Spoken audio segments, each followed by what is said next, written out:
Senhor presidente, boa tarde, senhor presidente, boa tarde, deputados, deputadas. Eu me inscrevo para fazer uma defesa da lei de cotas. Ela é uma lei que, sem dúvida nenhuma, no período que esteve em vigor, mostrou sua importância, mostrou o impacto que tem na sociedade e conseguiu dar resposta à maior parte das críticas daqueles que tinham reserva sobre a lei de cotas. Primeiro, é importante esclarecer que ela é uma lei muito completa. Ela é uma lei que, ao mesmo tempo, define um corte racial com negros e indígenas, um corte social, definindo alunos carentes e também a presença e a origem na escola pública como critérios para o benefício. A lei agora também incorpora filhos de policiais e agentes da segurança pública vitimados durante o trabalho.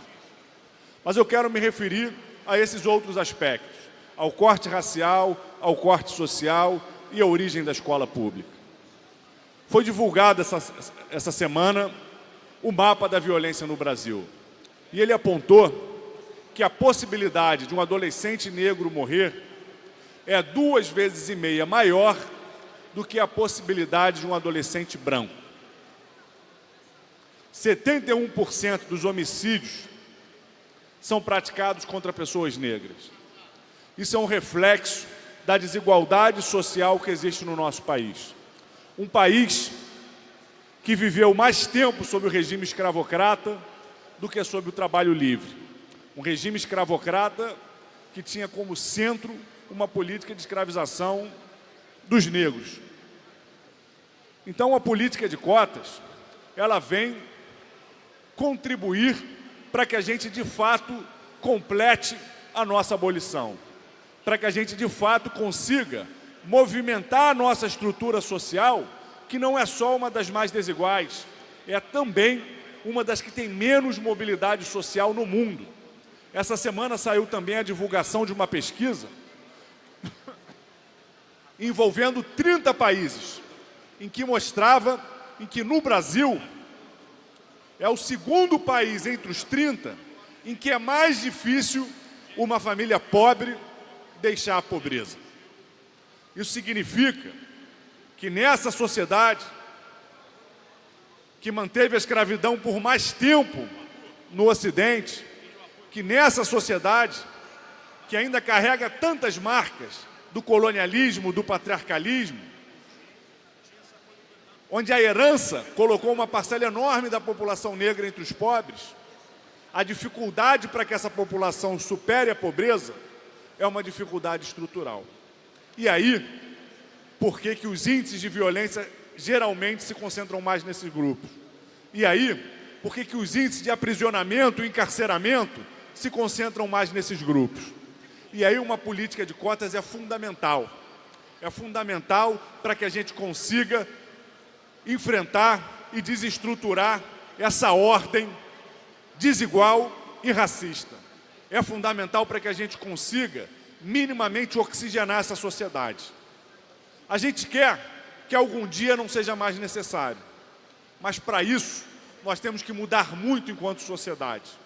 Temos que ser uma sociedade menos desigual, onde o trabalho seja mais valorizado, onde o acesso à universidade não continue sendo um privilégio. Hoje, ainda menos de 15% dos nossos jovens têm acesso ao ensino superior. Ainda é um privilégio ingressar na universidade. E quando esse privilégio é restrito a brancos, ele acaba reforçando as estruturas racistas e desiguais da sociedade. Então a gente é favorável a esse projeto. A gente entende que a presença dos indígenas também é fundamental. É só a gente ver, por exemplo, a batalha que os indígenas travam aqui no estado do Rio de Janeiro para ter uma educação de qualidade que respeite os seus direitos. Hoje as aldeias indígenas aqui do estado não conseguem ter uma educação que garanta minimamente o seu acesso à educação no nível fundamental. É dificílimo para o indígena chegar no ensino médio. E depois que chega, é mais difícil ainda chegar no ensino superior. Por isso, também a importância dessa lei de cotas para atender negros indígenas, pessoas com deficiência e todos aqueles que nessa sociedade desigual, sem nenhuma forma de mobilidade, hostil, racista, a gente conseguir oxigenar as nossas relações. Então, concluo ressaltando, os estudos feitos ao longo desses 10 anos de experiência mostraram que o rendimento dos alunos cotistas é similar e muitas vezes superior ao rendimento dos alunos que não ingressaram na universidade por meio da cota. Isso também porque a gente tem conseguido avançar e garantir que esse aluno cotista tenha um suporte com uma bolsa para exercer e conseguir permanecer na universidade. É fundamental que não se restringe essa bolsa a meio salário mínimo, porque a gente sabe que o salário mínimo no Brasil já é muito baixo.